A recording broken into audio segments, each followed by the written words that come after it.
A very warm welcome to you all. Welcome to Designing Cities for All, the 2-year activity program of Pakhuis de Zwijger, in which we take a deep dive into designing products, places and systems for all.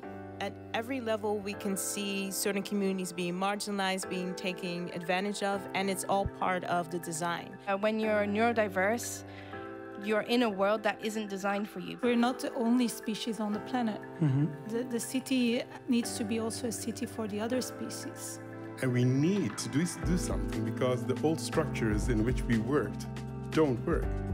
Things won't change if we just let things happen. Instead of saying, what can we do to mitigate the impacts?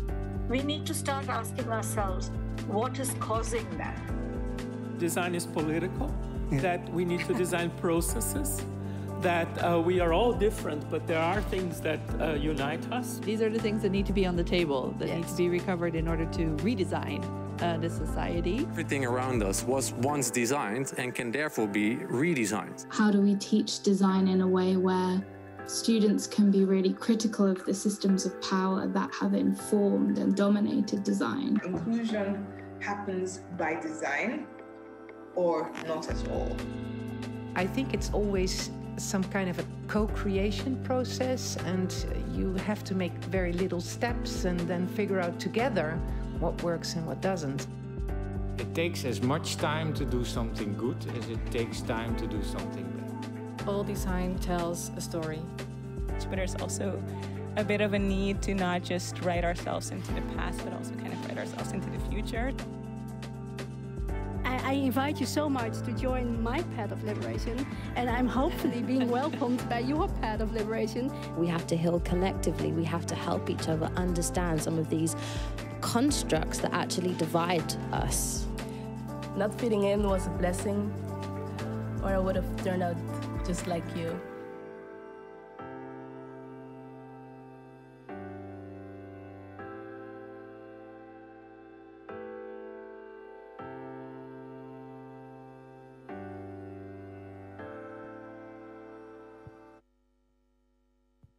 Hello, hello, hello. Before we begin, I would like to ask you, who is already done by today because of the long working days or anything? Because I'ma raise my hand for that. Yes, exactly. So I wanted to check the vibes before we begin because I want this to be fun for you guys. I want you to have fun. This is the relaxation moment that we have. We are here with a bunch of friends that we're going to talk about the stuff that we love and the stuff that we do on a daily basis. So welcome to you all once again from Pakhuis de Zwijger. An applaud, please, for our speakers. The video you just watched was the wrap-up of the first 2 years of Designing Cities for All. And DCFA, short for Designing Cities for All, is a research and activity program that takes a deep dive into designing products, cities, and systems for all. In 2023 and 2024, this research activity program will look into regenerative design, and this will be done by 6 DCFA fellows. We already are halfway there almost, and along with many designers and researchers, artists, urban planners, and scientists. Well, we aim to learn more about how we can redesign cities in a way that recovers and strengthens the systems in it so that people and everything beyond humans can bloom. My name is Berg Remzi Çakmak, and I am the DCFA program maker. Well, I'm actually an intern, but you know, titles and everything. And tonight I'm also going to be your moderator of this program. Well, tonight marks DCFA special. Funny enough, it's about my thesis. So I thought it would be nice to moderate this as well.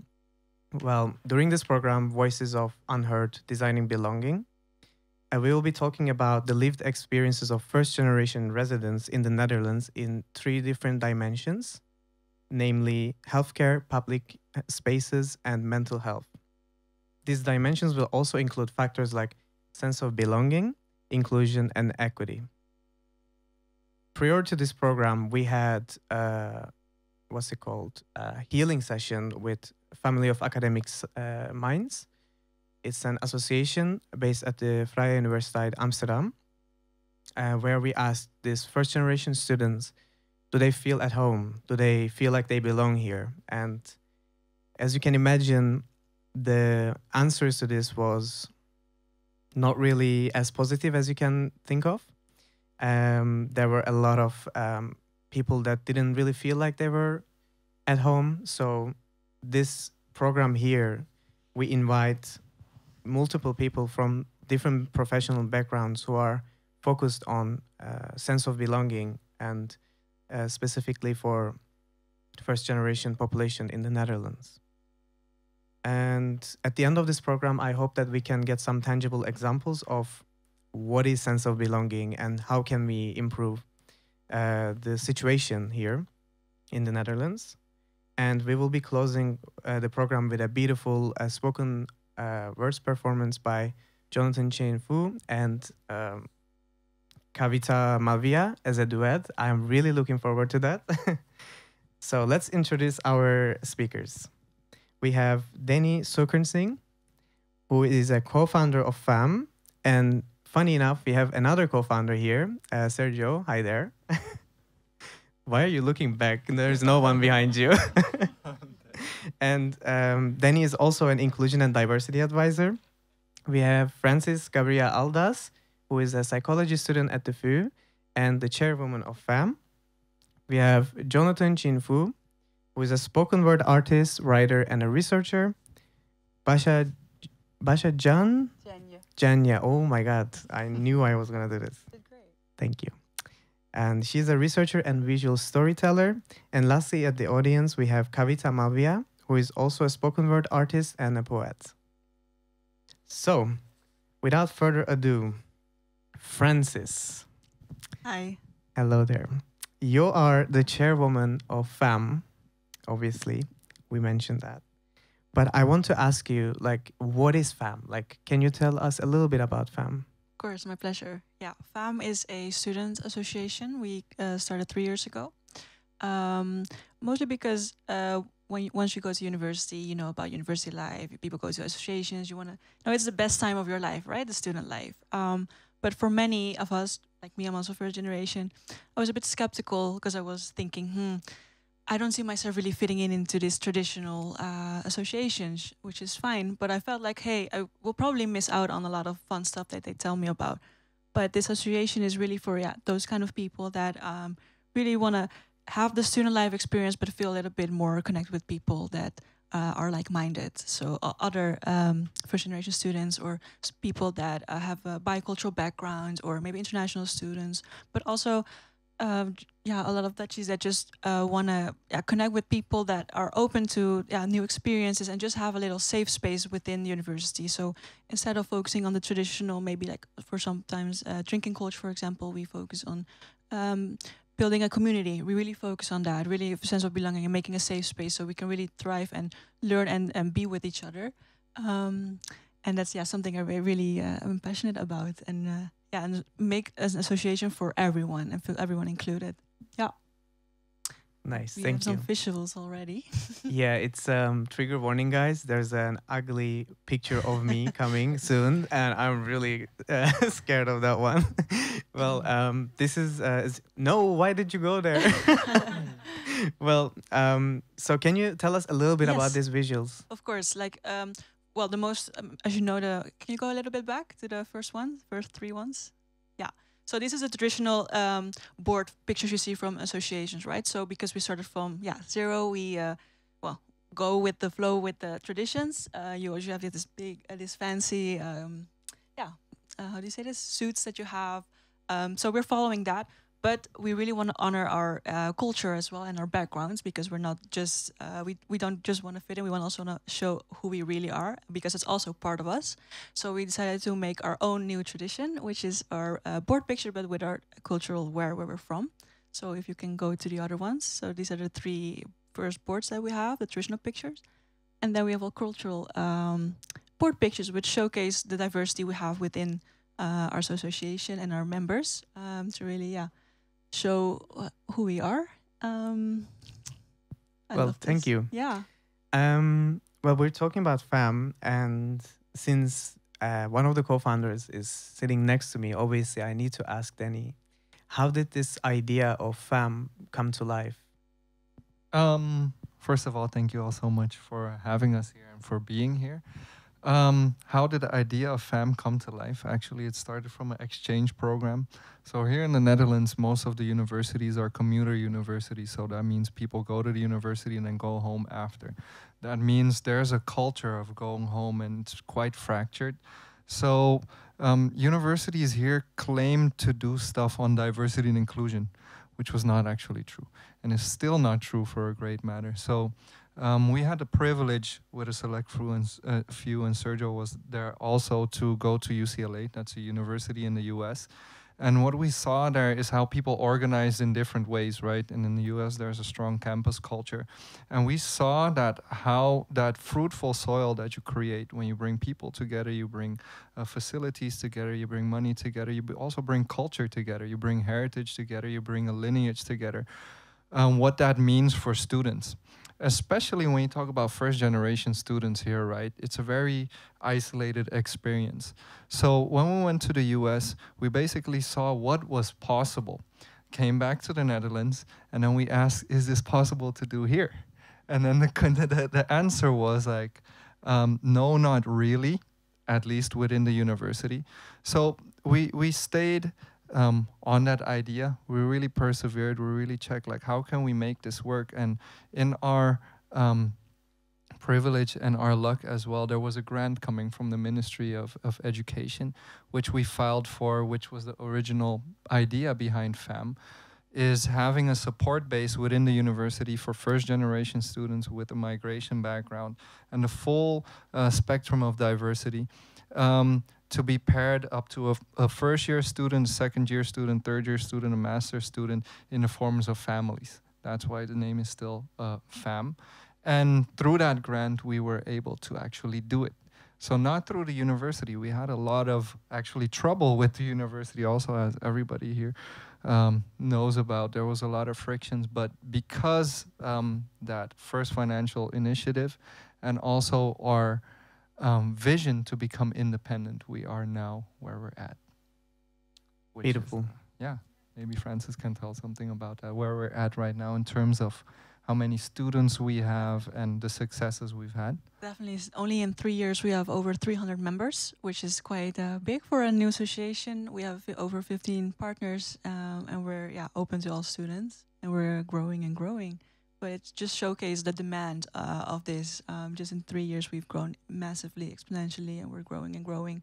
And only showcase the importance that we have, because it's also maybe also a very specific organization. Because you have you have the International Association, you have the Muslim Association, you have the Sports Association, but it's always really catered to like one specific type. So sometimes even if you're choosing between these associations, you're like, whoa, there's so many, but I have different facets of me. Like, which one should I choose? Because there is a lot to choose from, and it's maybe something also to keep in mind when like designing associations, for example. That is a really great answer. Thank you.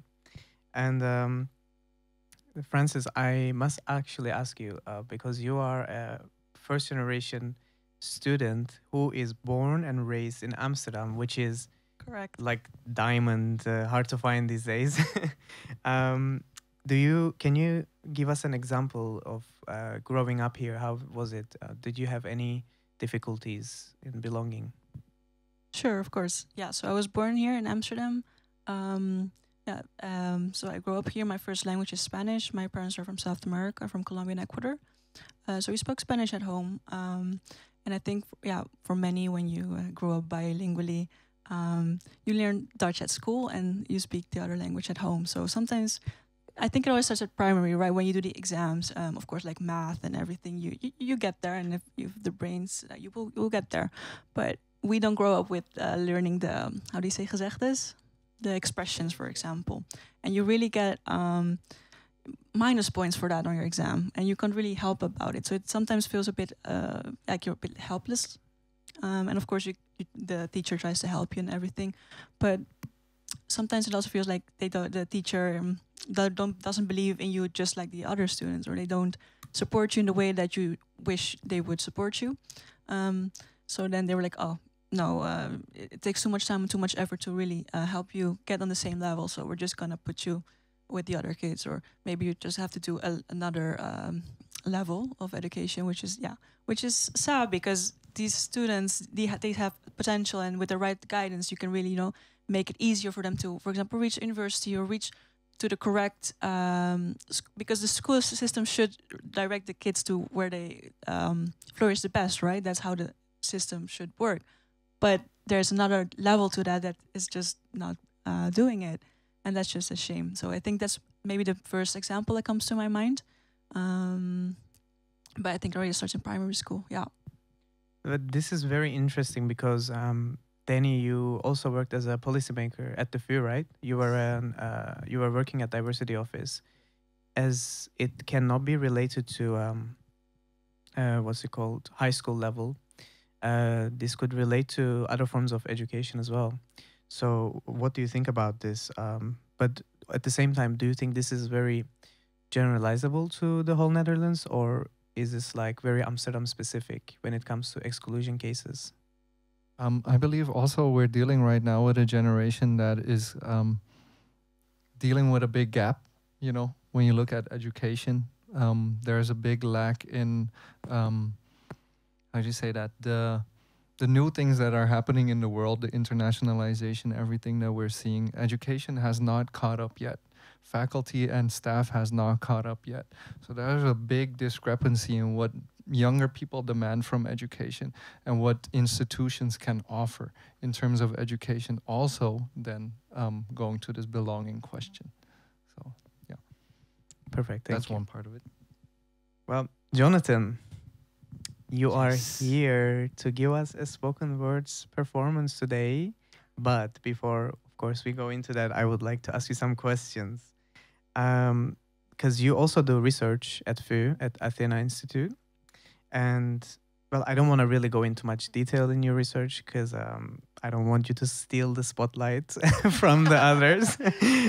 But with the art that you create and the research that you make, how does sense of belonging really affect that?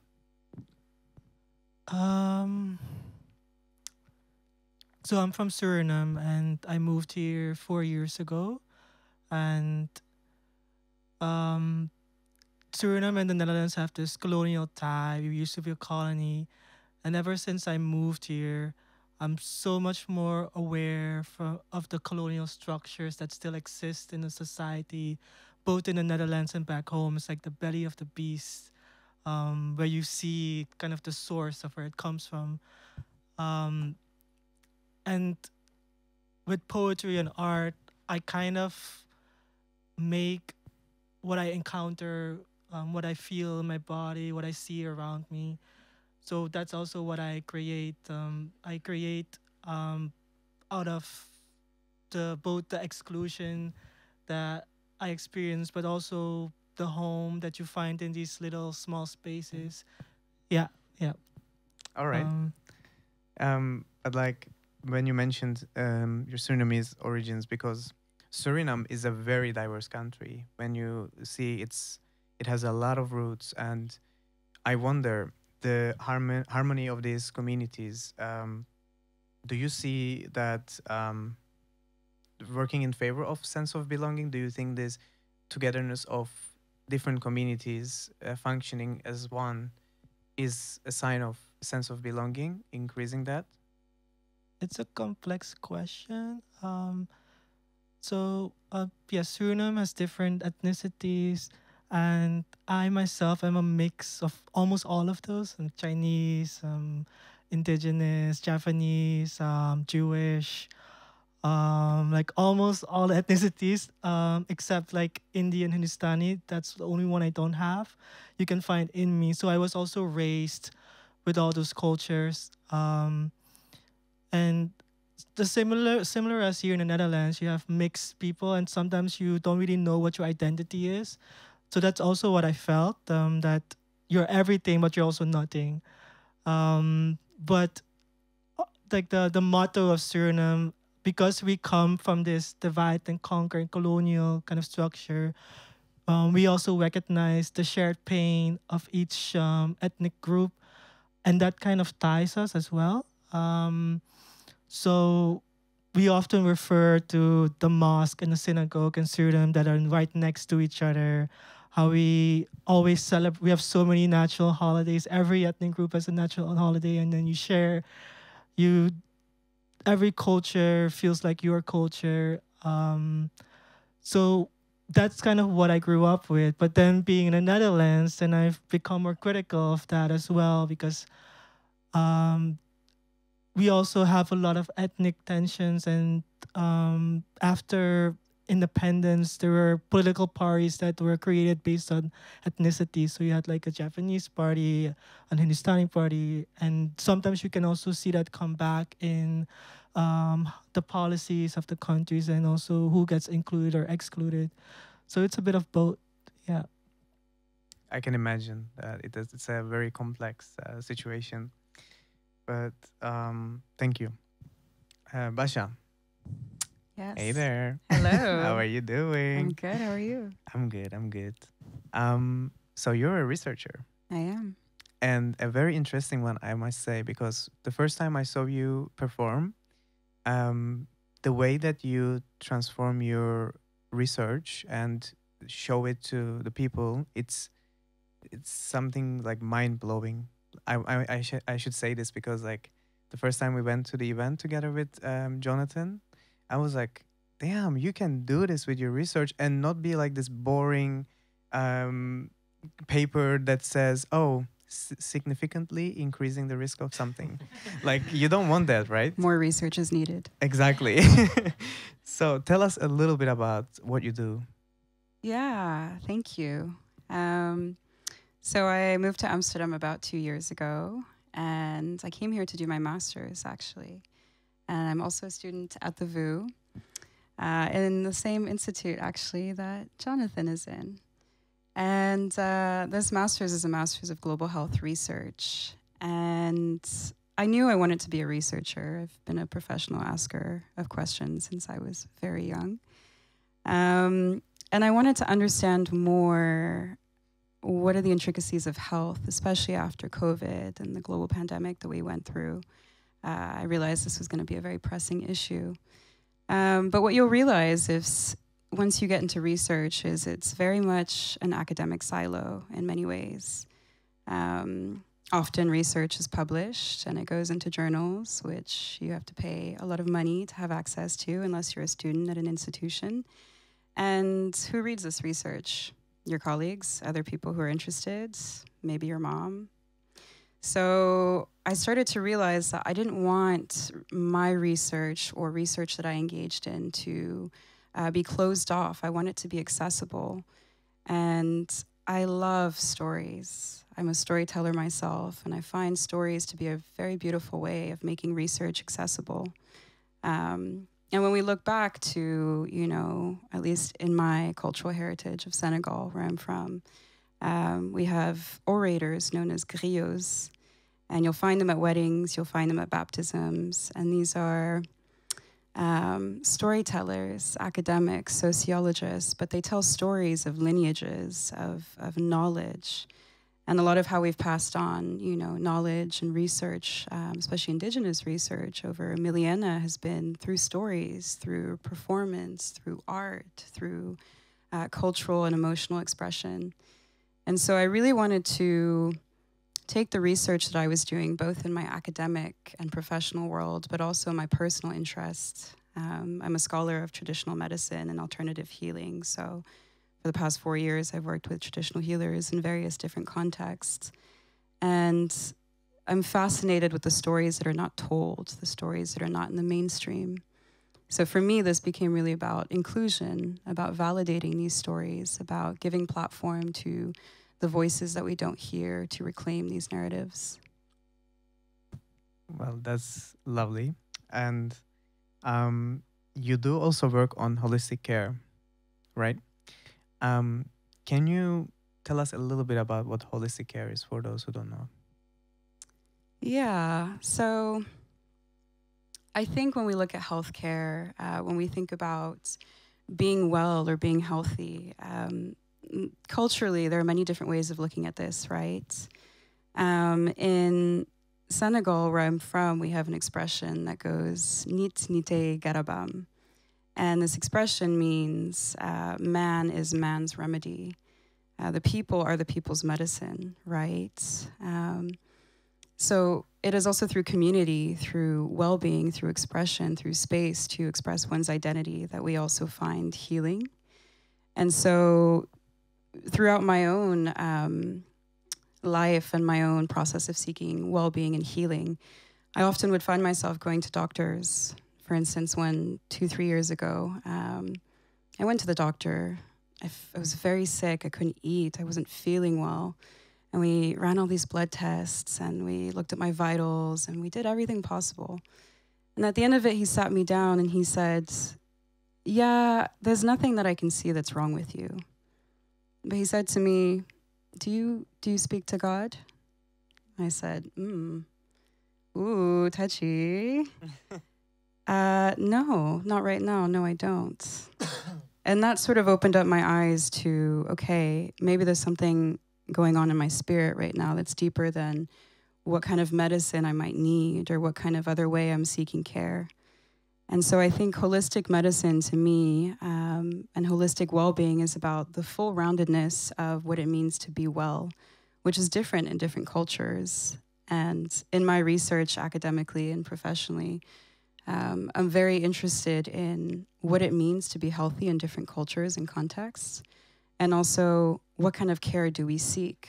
Because what might seem logical in a context like the Netherlands might not necessarily be the case in a different culture, right?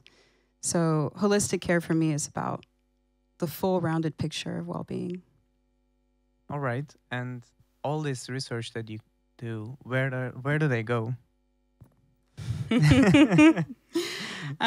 So for now, a lot of my research, and I would say more so my personal research, I considered myself a researcher before I even, started to embark on this pursuit of academic qualifications and academic capital. So I was doing all of this research during COVID on traditional medicine and alternative ways of healing, medicinal plants. And I started sharing it on Instagram. And a lot of my friends and people that followed me were very interested. So then I started to think deeper, and eventually I was like, okay, I want to create a space, a digital space for community. So from there was birthed Sago Journal, which is a digital archive, a research and artistic collective, and a counter archive that seeks to reclaim narratives of and around healing. And so there's various different collections within Sago, a collection on healers. There's also a collection on medicinal plants and natural medicine. So you'll see here actually in the images, these are a few images from my research last year in Ethiopia, where I was for about 8 weeks. And these are 3 different plants in this community called Yetna Bursh that they use for different healing practices. The one in the middle, Charama, if I'm pronouncing that correctly, is a form of cleansing the evil eye. And the way that this is inhaled is you put your head underneath a towel and that smoke goes into you and it's meant to clear your mind, right? Whereas perhaps if you went to the doctor here and you said, listen, there's some things going on in my head, I don't feel so good. Maybe they'd send you to the psychiatrist. Different approach, right? Or paracetamol. There you go, most likely. So I find this very interesting, and I'm even more interested in the people that have and contain this knowledge. So these are some of the different healers I've worked with over the years and continue to work with. We have Hakim Tirune from Ethiopia, who is a master healer. He's actually known mainly by the doctors who, when they have a patient that they really don't know what's wrong with, they send them to Hakim Tirune. Dr. Kosa in Mozambique, who's an herbal pharmacist. Tia Judith, who's a survivor of a plane crash and who learned to heal herself and her liver and imparts that healing into other people. So yeah, this is really the culmination of a lot of my research, but it's done through storytelling. Yeah, that's really beautiful. Thank you. Well, now that we know more about our speakers, I would like to invite Danny to perform his interactive speech. And honestly, I'm also very curious about what you're going to talk about. It's about four pillars of strategizing, the word that I can never pronounce, belonging. And yes, give it up for Danny. Thank you so much. Yes, Bert came to me and he asked, can you say something about belonging, right? So I tried to reflect that on the experiences I had being a first-generation student, also first generation here in Amsterdam, born and raised of Surinamese descent.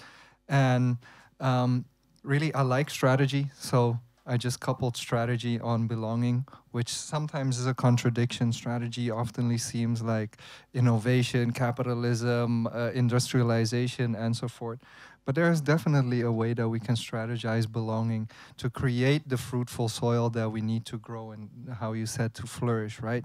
So I built that on 4 pillars.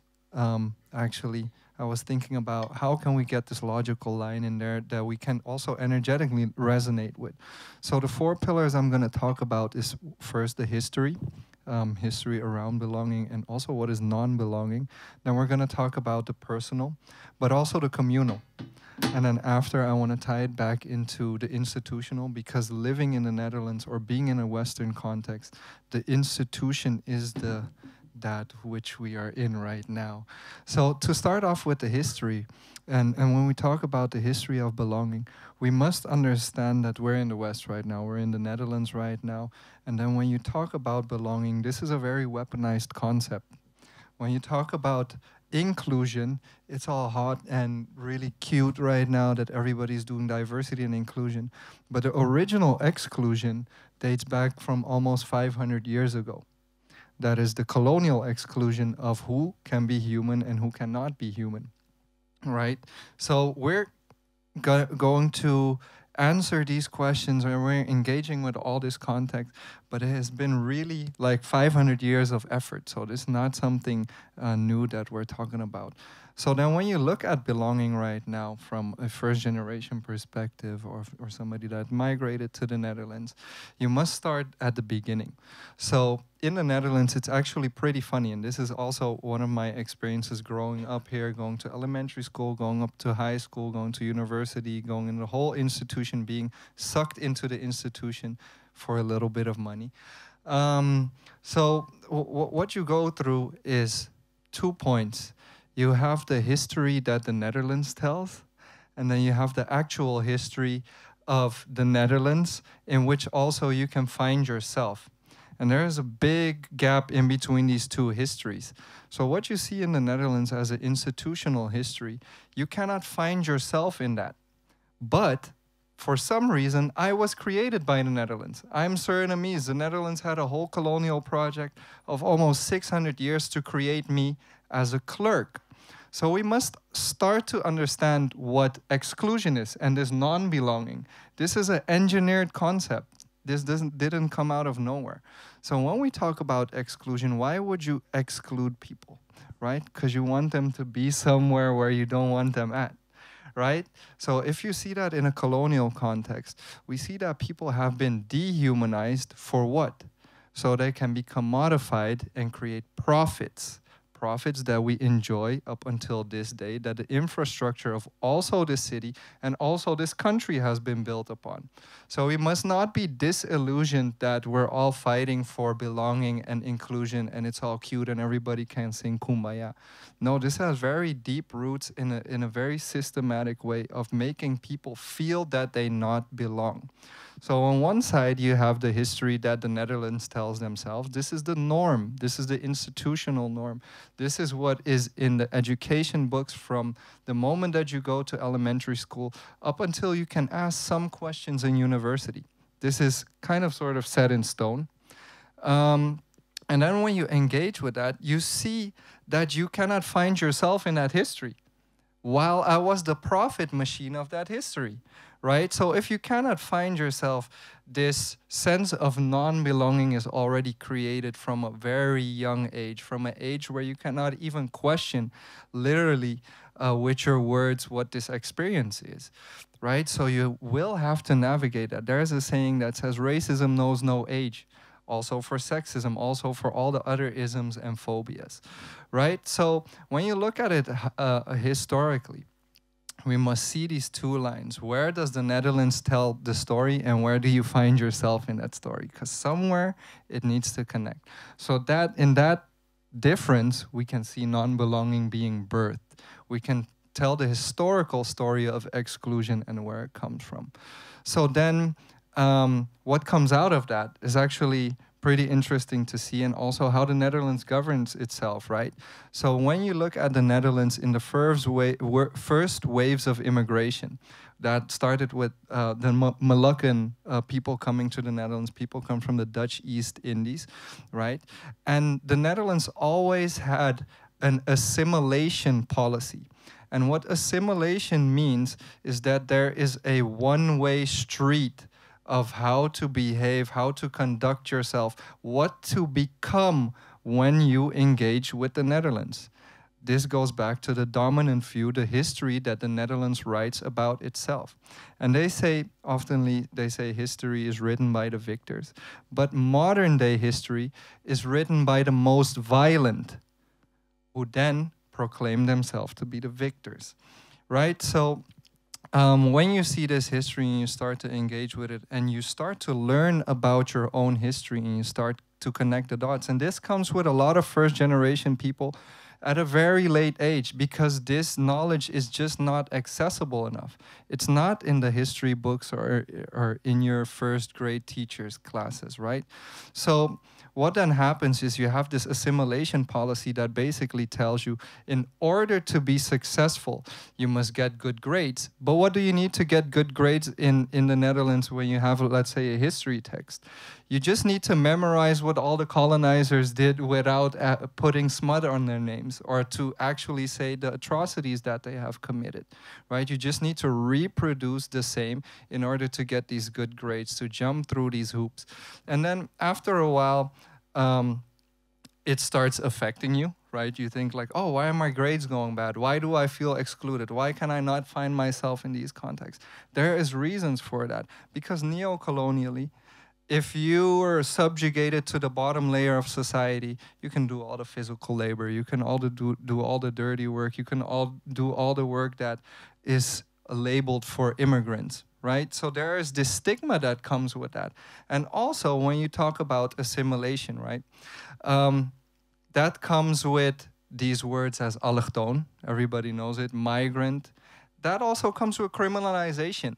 So there's an insisted effort to exclude. This is not a coincidence. This is indeed by design.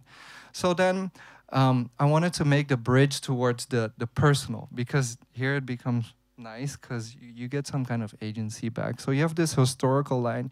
You have the story that the Netherlands tells that is sort of the truth by their standards.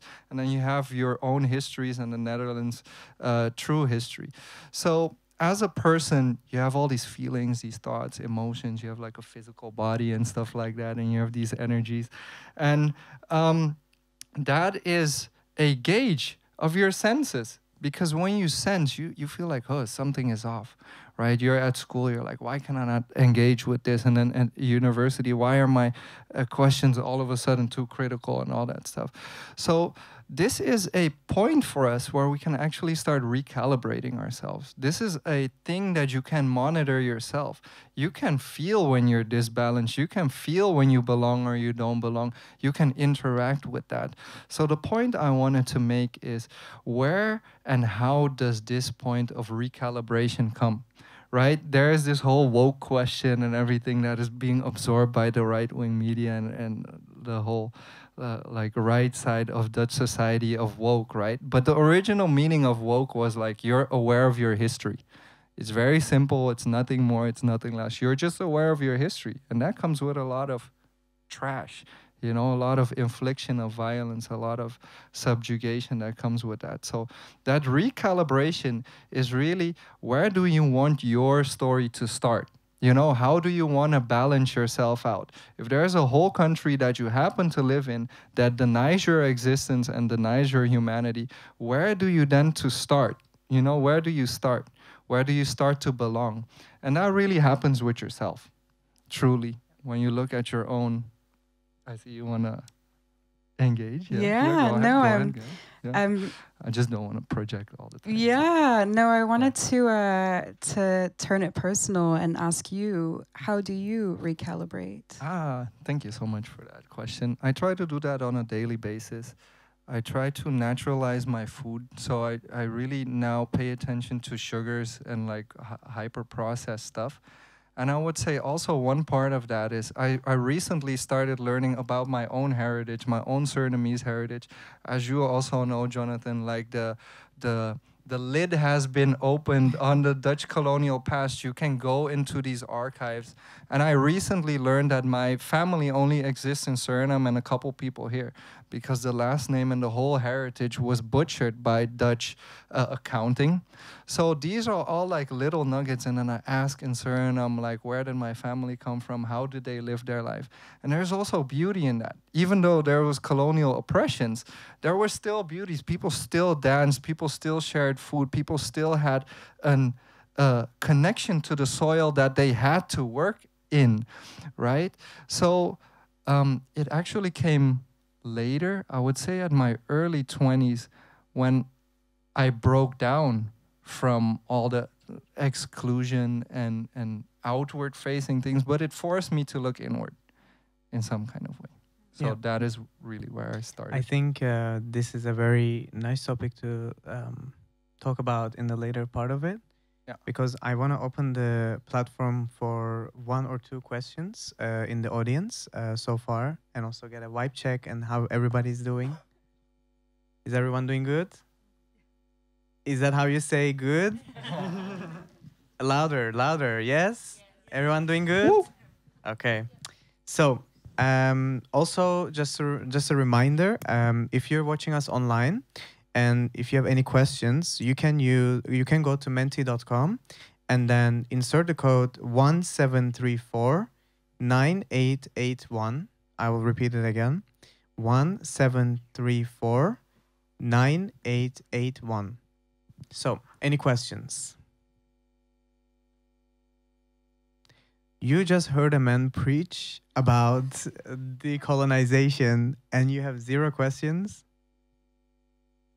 I mean, it makes it easier for me, honestly. But, okay. We will have another chance to ask questions. But then, oh, you do have one. Okay. Microphone. At the beginning, when you said that you founded the FAM in the city and you tried to do collaboration with the university, and you said that you faced some challenges. So I was curious to hear more about it. Which challenges did you face in this kind of collaboration? Yes. So there is actually one challenge that is pretty evident. Before the name was FAM, it was actually called FU Family, because we wanted some kind of tie with the university. But then, if you look at our population, and Francis can commit to that because we were all in the same group at that time, we had students from all over the world, and I believe a family that seek refuge in the Netherlands that came from Afghanistan was assaulted by people that threw heavy fireworks in their mailbox in their house. So we posted that because we have people of the community in our student association, and that's what we stand for. That's why we have this whole student association, so we can vocalize what we feel that is needed, right? So once we posted that, the whole FU legal team came onto us. They were like, you cannot use the name of the FU, you cannot post this. Like the whole legal team came after 5 students, right? We were very, very much at the beginning at that time.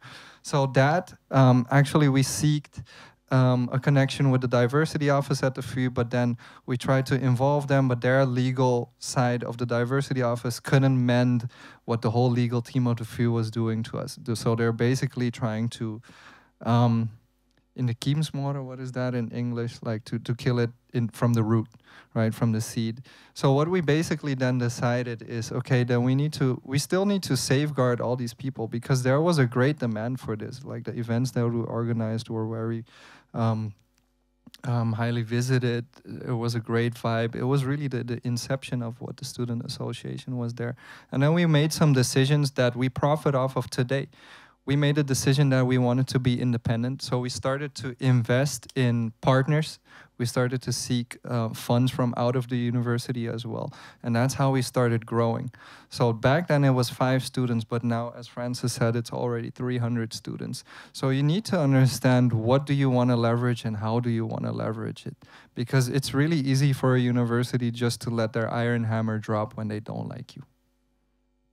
Thank you. Yes. Well, for any other questions, I think we will have another session at the end. So if you have any questions, please keep it for the end. So for now, I would like to invite Jonathan to the very distinguished stage on the corner for his solo spoken words performance. Give it up for Jonathan.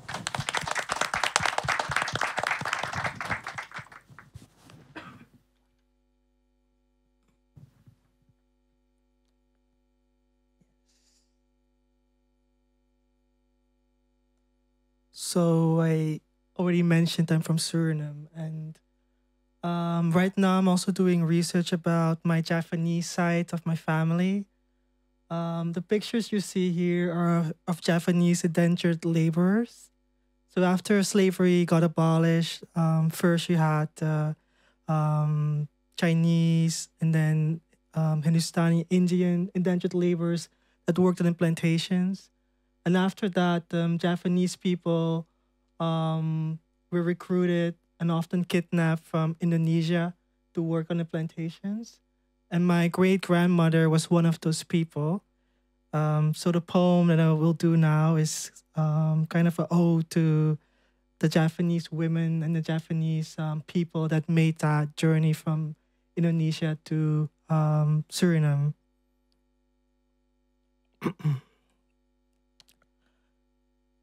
Omba, omba, omba, omba, omba, omba. April 17, 1912. The waves keep coming back. Omba, omba, omba, omba, omba, omba.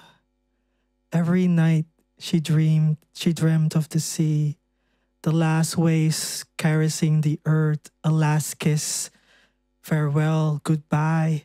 She dreamt of the sea, the last waves crashing to the earth, clinching, uprooted. She drifted with the waves to an unknown land.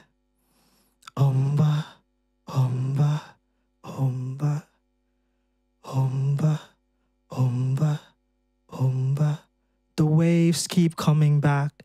She was just a number, 858, woman, 28 years, 147 centimeters, mark on face, a woman, 858, woman, Muslim, mark on face. She was just a woman. I know her as my great-grandma, Samu. The waves keep coming back. Omba, omba, omba, omba, omba, omba. Silence consumed the room. She spoke no word of Surabaya, but every night she dreamt of the sea, how the last waves caressed the earth, coming and going, coming and going, coming and going, going.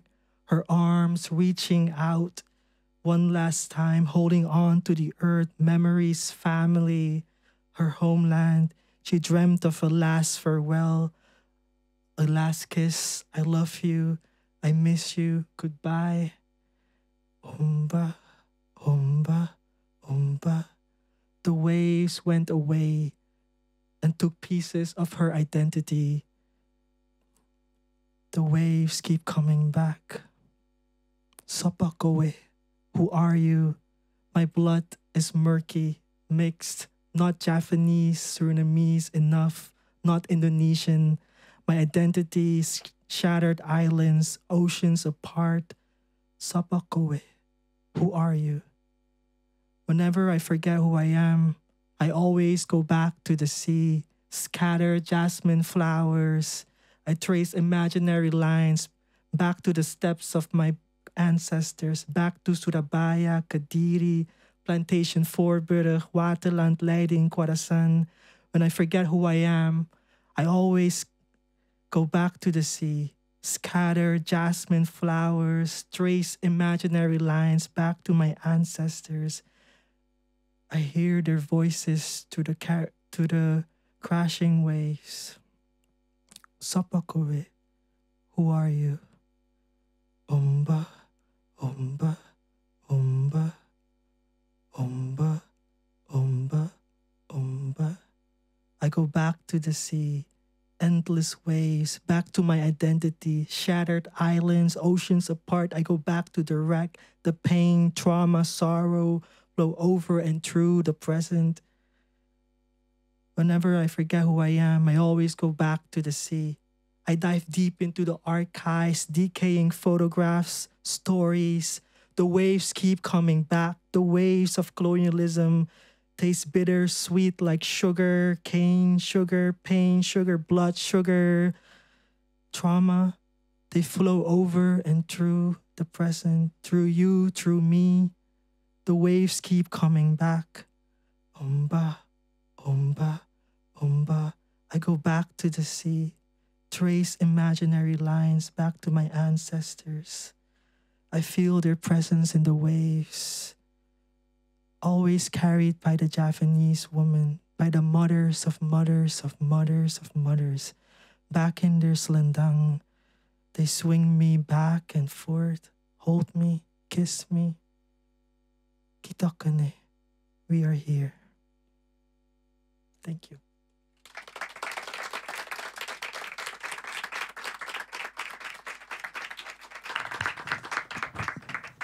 Yeah.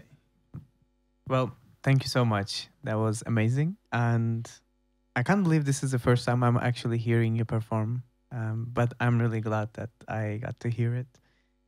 Well, I would like to, since we got this artistic, refreshing break, I would like to go back to the elephant in the room, sense of belonging.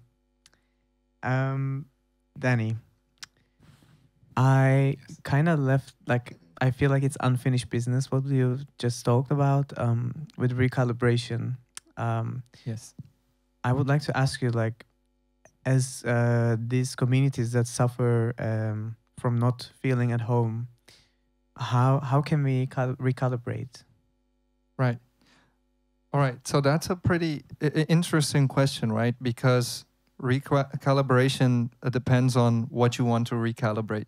So everybody must ask that to themselves, because you're the thing that you want to recalibrate. Nobody's calibration is exactly the same, and it shouldn't be, because that's the beauty of it, right?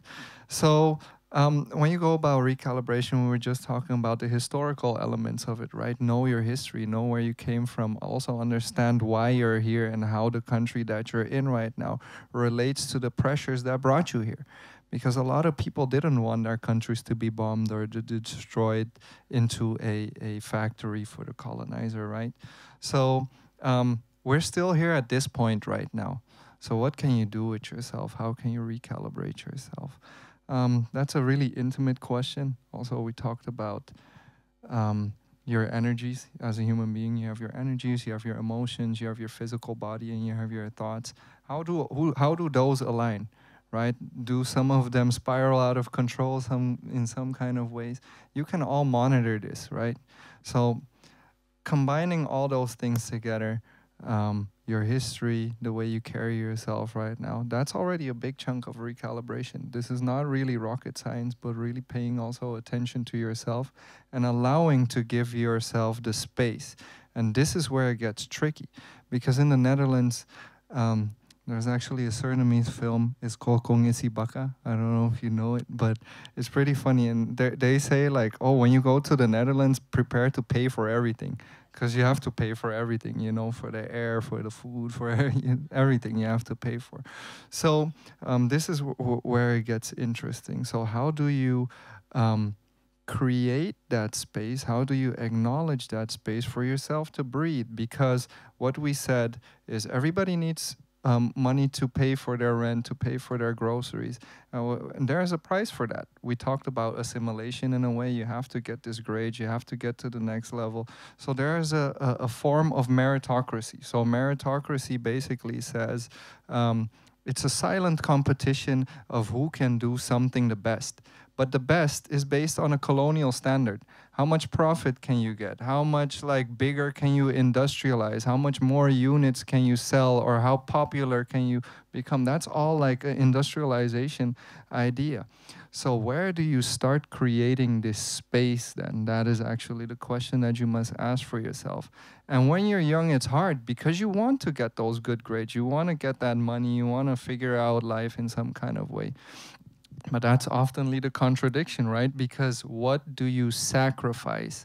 So now you can, as an adult, you can basically ask yourself the question, do I want to assimilate further? Because that's the price you have to pay for any step that you want to put, right? And then also in terms of emancipation. Within emancipation, when you talk about communities of color, when you talk about marginalized communities, to emancipate, you also have to assimilate, right? Look at Vice President of the US right now. She cannot say whatever she feels because she's still part of that system. She still has to procreate the same powers, right? So then that recalibration basically comes back to you is how do you view yourself? Do you feel like you have to assimilate, right? Do you feel like you have to further industrialize or commodify yourself? And a lot of those answers can be no. Yeah. Right? You must also not be scared to say that and really create this space and see how you can renaturalize yourself. Indeed. So, yeah. Well, thank you.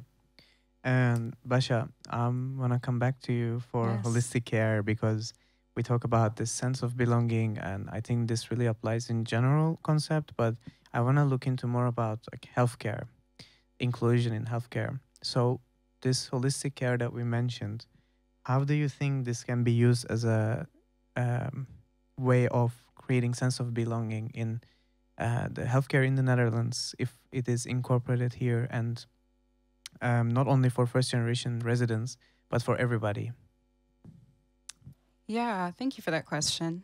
I think even beyond the Netherlands in general, we know that health systems are designed with, you know, specific intents and purposes, and they cater to certain people, right? So if we look at the example of the US, the health system and health and well-being caters to people who have money, power, prestige, and access to be able to afford that.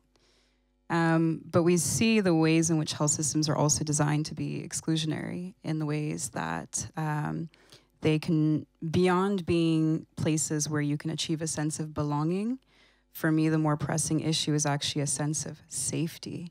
Because I don't think belonging is always the goal, right? There are many different systems and communities that I don't care to belong to, but do I want to feel safe in them? Absolutely.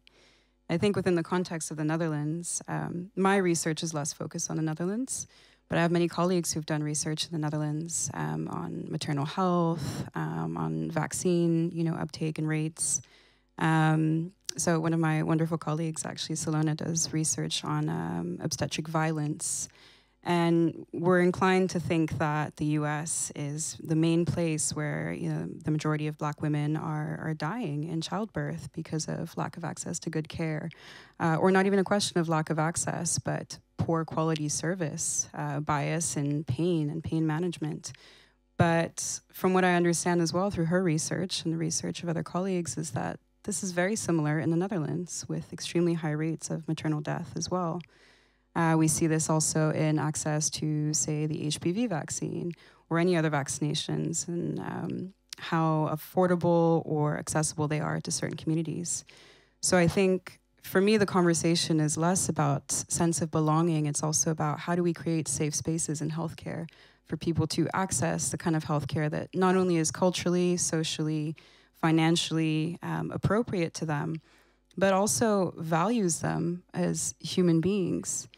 And I think, to speak even on my own experience here, you know, if anybody else feels this way, but going to the doctor is like my biggest anxiety, because I got to pack in everything I need to tell that doctor in those 10 minutes. And every time I come, they get very frustrated because I've got 10 things to tell them and I'm rushing through it. But I don't feel my sense of personhood. I don't feel a sense of dignity when I'm under pressure to play into a system that is overburdened in some senses. There aren't enough GPs, there isn't enough time. You know, you are just one other box to check. And I think these are things we really need to consider when we are designing health systems. And to me, that's why research is so important, right? Because unless we ask the right questions, or unless we have the right conversations and give the space for people to then tell us about the challenges, we don't know actually how to then improve it. I think it's very interesting because 10 minutes for a consultancy session, where imagine that person is potentially not gonna even understand what kind of pain you're going through, because there's this very big lack, like huge lack of cultural education in healthcare. I think that also relates to what you're saying, because if you're not aware of someone's differences, then how are you going to help them in 10 minutes? Because they can't even explain themselves at that point. So I think that's a great point that you added. Thank you. Well, do you think that this, well, we talked about it before, but you mentioned that pursuit of healing comes from sense of belonging. Do you think that this can be related into mental health when it comes to sense of belonging? Absolutely. Even, I think, related to sense of belonging is sense of being seen and recognized and understood, right? So we talk in health research a lot about different expressions of, you know, etiologies of mental health, for instance. So you could come from a culture where you don't have the same linguistics or terminology for anxiety or stress. You might come to your, you know, doctor or physician and say, my head is heavy, you know, or my soul, you know, is disturbed. And I think it's up to health practitioners as well to have that cultural sensitivity, to understand what is being said, to ask deeper questions. And the reality is, I think we have a global mental health crisis right now. Every other person I speak to, when we really speak vulnerably and authentically about what our issues are, there are many things pressing upon us, right? The shambles of the global economy in many senses, you know, healthcare, cost of education, cost of living. And I think for me, sense of belonging is being able to, one, have these conversations, is being able to be seen, being able to be understood and related to, but also creating safe spaces for one another to express this and also to hold and support one another. So for me, to come back to your question, sense of belonging is really about healing, not just in your own pursuit, but through community, being recognized and being seen in that. Yes, and when you talk about this, being able to talk about what you're going through, I feel like this is also something that you can do with your community, because not every time that healthcare institutions can help you out, but sometimes the nearest help is next to you, your friend that you can talk about. And circling back to friends, Francis and friends. Well, we have associations for this, right? We have people that you can share your thoughts. You can be families, like as in fam.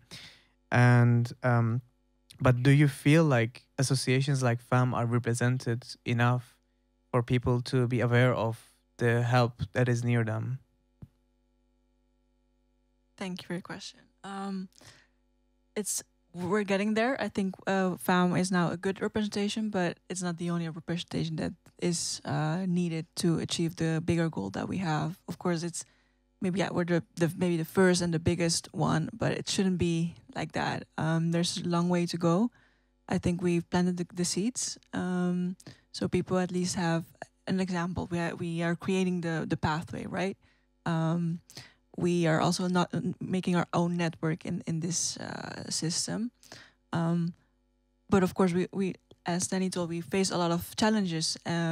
Meanwhile, we're like trying to grow and become one with the institutions, with the design, but there's still a lot of backlash and there's still a lot of challenges that don't make it easy for us to represent ourselves and grow there. And even as students or just as individuals, get to our goal. So yeah, my answer is no. Well, what can we do to go there? You need one example, right? Let me think.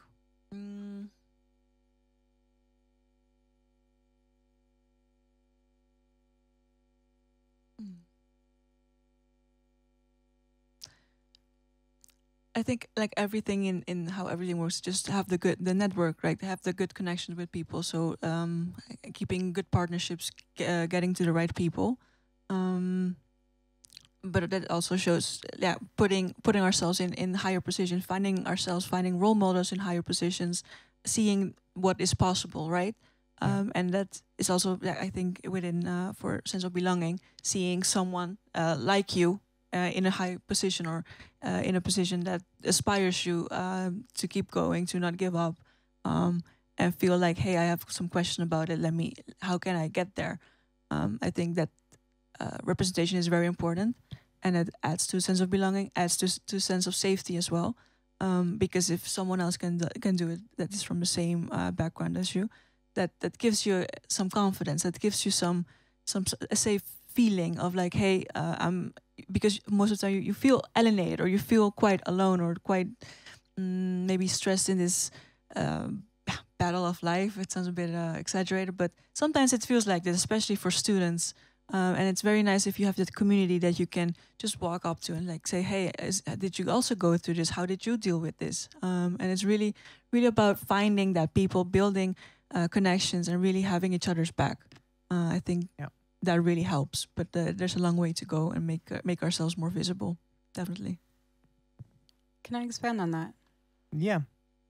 So I think this is a very good point that you bring up as well. I think also beyond representation, it's this network as well, right? Definitely. And so I think in my experience, when I came to my university, the first thing I did before I even applied, I was like, all right, where are the Black people at? Like, where are the Black professors? Where are the people of color? Let's see, who's available, right? And these are often, as minorities, the people you're drawn to go to for safety, to go to for a network, to go to confide in. But something we often don't talk about either is the sort of emotional and social labor that then places on, higher level senior academics. And maybe, Jonathan, you can speak to this or expand on it as a lecturer, but if we don't have these role models, where do we find these spaces, and how do we not then also overburden people who are available? I'm wondering if you have experience with this as an educator. Yeah, so I was actually Burke's coaching lecturer, so it's really nice to be in this position. And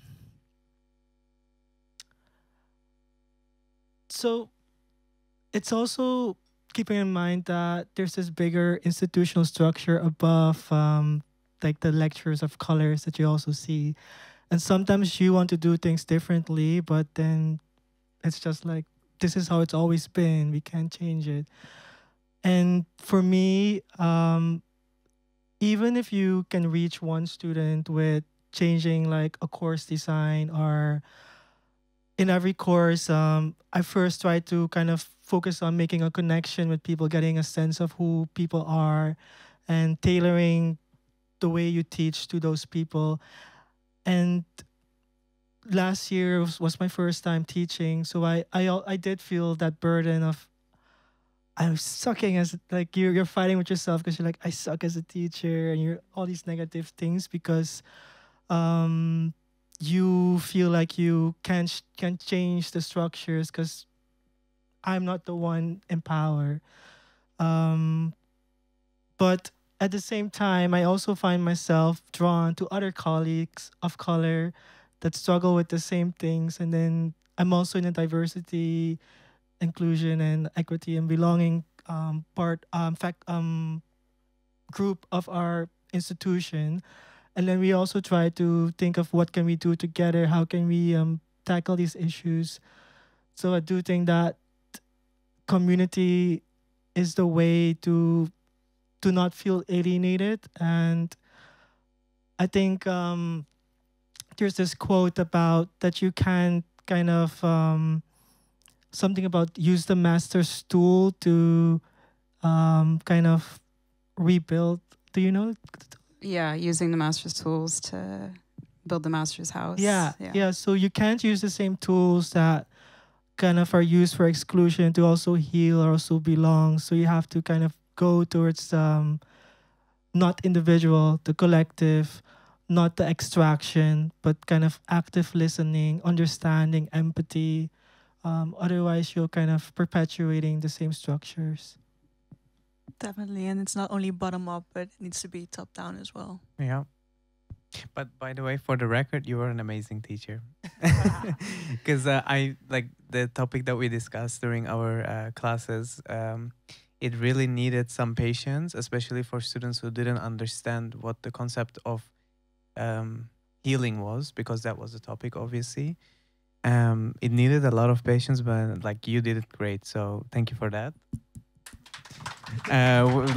We are this like I feel so small. You're my like teacher. Oh my god!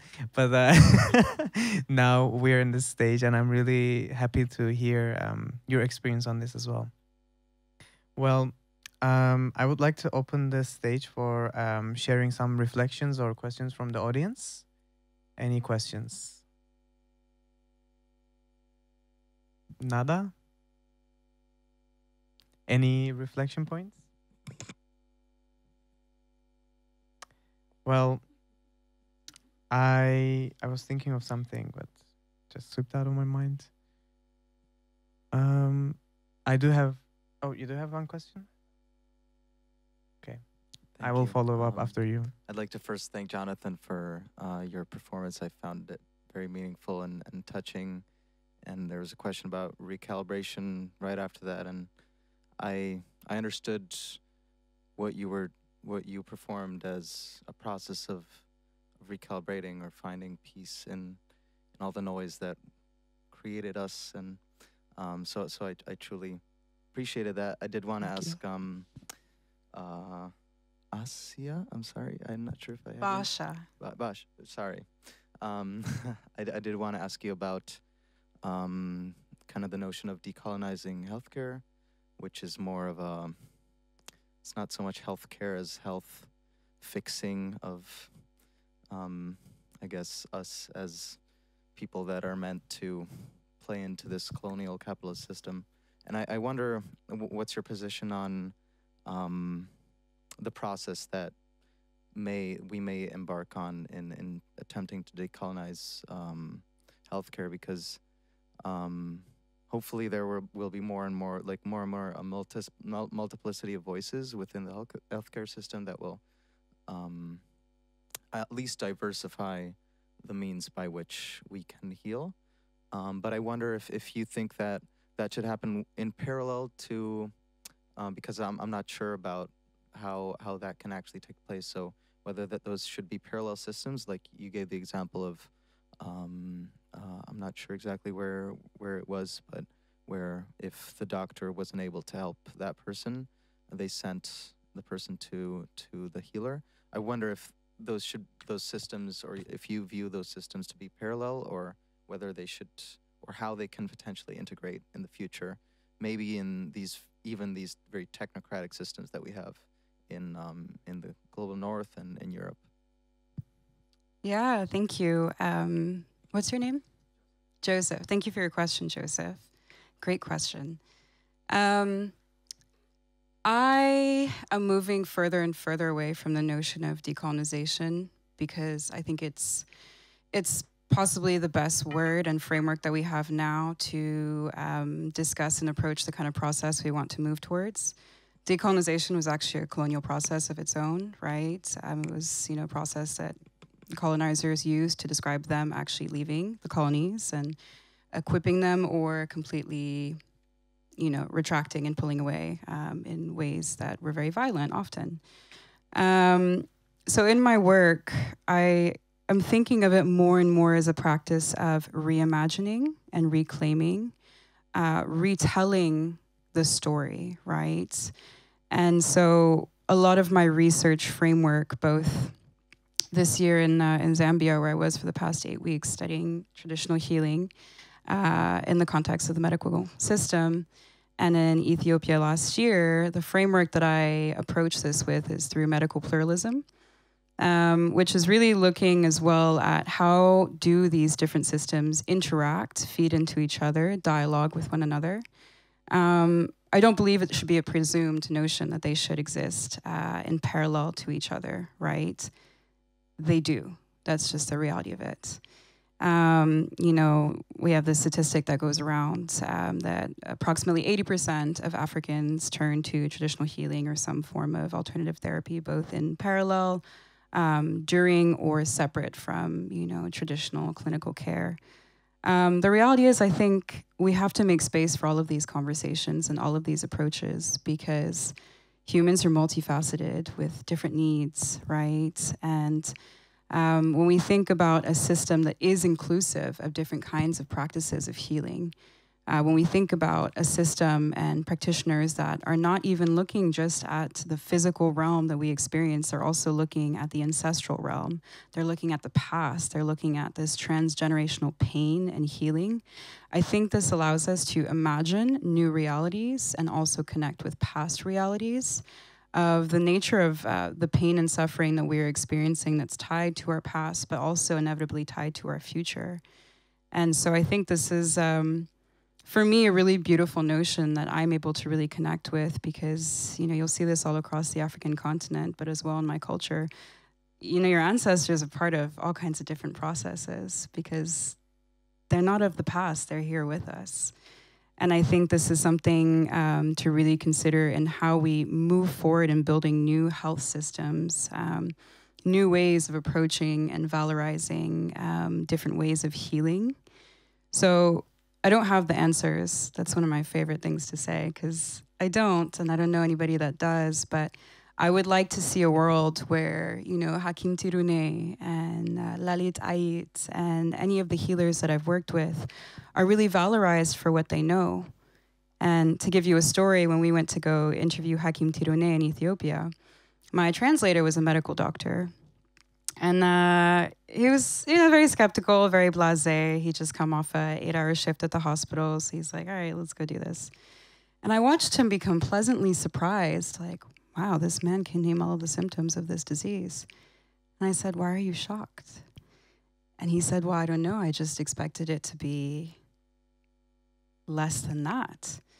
And so I think part of having those deeper conversations is creating space for both sides. And often what you hear from healers is that they're more than willing to work with health systems. It's health systems that are often in preference of excluding them and isolating them, which was a colonial process of its own, right? When we refer to healers as witch doctors, we are alienating them from the type of clinical and Western medicine that we wanted to impart. So I could rant about this forever, but I hope that answers your question. Yeah, you're welcome. Oh, thank you. Then I think it's time for our final performance. So I would like to invite Jonathan and Kavita to the stage for their duet.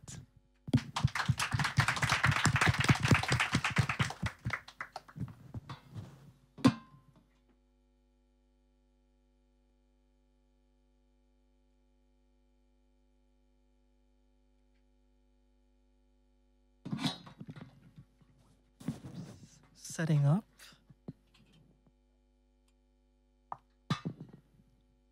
So, Kavita and I met in Suriname in like a long time ago. 2013. Yeah. And Kavita was a Hindi teacher in Suriname. She's from India.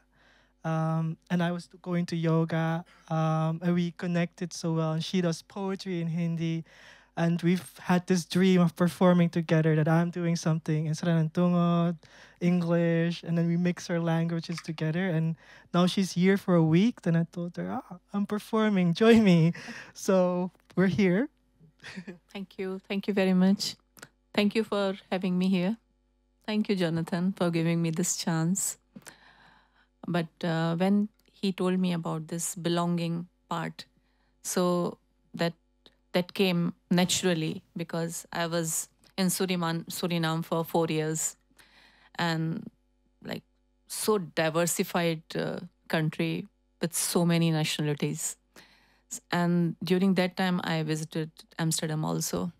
So those memories and those yadein, we call it in Hindi, it's all with me. So we are here with some peace. And yeah, let's see how it goes. Thank you. So, yeah. It is in Hindi. But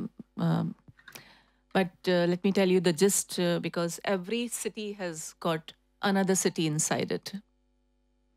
Whenever you visit a city, if you live there, if you want to touch the soul of the city, then you realize there is another city. So during that time when I visited Amsterdam, and now I'm sitting all with learned people, like I'm just seeing layer to layer to layer. So I'm very thankful to you all. So yeah, this poem is about when you are living in city, how it connects you, how it takes from you, and how it gives you. So yeah. Feel it if you don't understand it. हर शहर के अंदर एक और शहर होता है. हर शहर के अंदर एक और शहर होता है. स्टारडम्स्को की कम सिनकाया. हर दिन हर पल कुछ खोया पाया. कोसी कोसी कटिंग बियर धूप सी. डम्स्को नगरी चंचल रूप सी. वहीं एक आम आदमी कैनाल किनारे सोता है. हर दिन हर पल चुप चुप शने शने उसकी आंखों में एक सपना सजोता है. हर शहर के अंदर एक और शहर होता है. Frei, frei, lik foru miwani frei. Bosi, dansi, nangawinti. Why, lik foru miwani firi, free. हर शहर के अंदर एक और शहर होता है. वान गॉग की हवेली है. चीज की सहेली है. जितनी तूने साइकिल से रोंदी ये उतनी ही खेली है. हर किस्म के जोड़ों का शहर है. नगरी कभी सभी कितनी खगी है. इसकी आंखों में एक रक्त बीज सोता है. हर शहर के अंदर एक और शहर होता है. रक्त बीज, I would like to tell, can I? This is some kind of demon in mythology. When whenever any organ of his body cuts, then there is a drop of blood that drops, and then another demon creates from that drop of blood. So it's never ended. So I'm trying to say that here, when in every city and every strat, there is a halchal, there is a activity. One person is lying on the canal side, and there is a dream of Rakt Beach in his eyes that is never ending. So yeah. Yeah, okay. When birds dream of home, do they ever think of the Arctic's melting ice caps, hurricanes rampaging the Caribbean Sea, gentrification dominating the city? I wonder, when birds dream of home, do they think of their roots? Constantly get asked where they are from, complimented how great they chirp, tweet. When birds dream of home. ये तब तक तुझको तोड़ती है जब तक अपने से न जोड़ती है नित्य निरंतर रहती है रगों में तेरे हर पल बहती है सबको बाहें फैलाकर समेटती है दिल साफ दो टूक बात कहीं रातों में सड़कों पर ये डर सी एक बंदी है कुछ सतही है कुछ गहरी है कभी आजाद कभी प्रहरी है हर शहर के अंदर एक और शहर होता है When birds dream of home, do they ever feel lost, torn between cultures, foraging, picking scraps of their identity? When birds dream of home, do they long for the food of their grandparents? I wonder, do they ever get curious about their ancestry, do they ever feel insecure about their body? Are they ever afraid of feeling welcome, being too fat, too gay, too skinny, too dark, too much? I wonder. When birds dream of home. इसकी boat एक 16 साल की बाला है जिसने प्यार को अरसे से पाला है यहाँ अंधेरा एक आर्टिस्टिक जाला है टूटन मस्कन भटकन अस्कन ढीलन जवानी से बचपन एम्स्टर्डम यंग ओल्ड सोल है हिज्जा हिज्जा छज्जा छज्जा जीने के जुनून को लोड़ दो अंदर के जुनून को छोड़ दो cook cook cook cook cook cook cook नगरी के अंदर क्या है नगरी के अंदर है मेलनकोली कभी खाली कभी भरी झोली एक शक्ति है एक हस्ती है डैम्स को कारोबार है डैम्स को पहला प्यार है ये नगरी तुझसे बनती है या तू इस नगरी से बनता है this city is made of you और you are made by the city ये कैसा गोरख धंधा है हर शहर के अंदर एक और शहर होता है and there is a one bird magpie it's your bird right and I think this is that bird which is connecting all of us so are you ready to take me in your arms city yep हर शहर के अंदर एक और शहर होता है right? one more free free free lik foru mi wani free free dansi nanga winti why like foru mi wani free I wonder when birds dream of home do they ever think of borders forever expanding walls do they go through the IND pass an integration test to be welcomed to the flock when birds flee from home when they are forced to move from here to there home turned to ruins, history, language, culture, family incinerated to dust. Home became floating memories, searching for a place to root. I wonder when birds dream of home, where will their spirit fly? Yep. Thank you.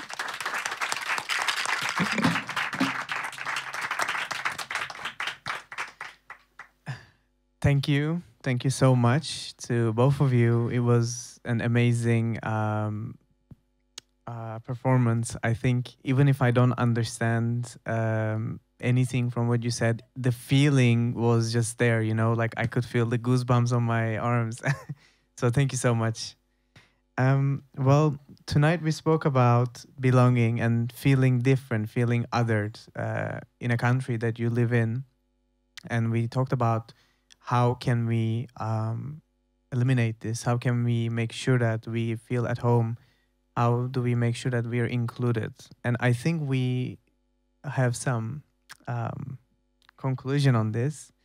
And I hope that you also had a chance to understand what we wanted to talk about. And I want to thank everybody here in the room for participating with us in this program. And I want to thank Jonathan, Kavita, and oh my God, Francis. When you walk from there, it just blew my mind. Like the order is gone from now on. I'll take it from the beginning. Jonathan, Kavita, Francis, Pasha, and Danny, thank you all so much for being part of this program.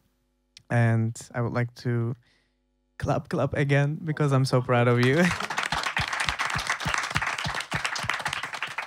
Thank you for sharing your art, your expertise, and your insights on the topic. And stay tuned because as you can see in the background, there will be the last episode of the fellowship that we have with Shibara House from Tokyo, Japan, which is a community space, and it's called More Than Cities, on Monday, 24th of June at 8 here at studio.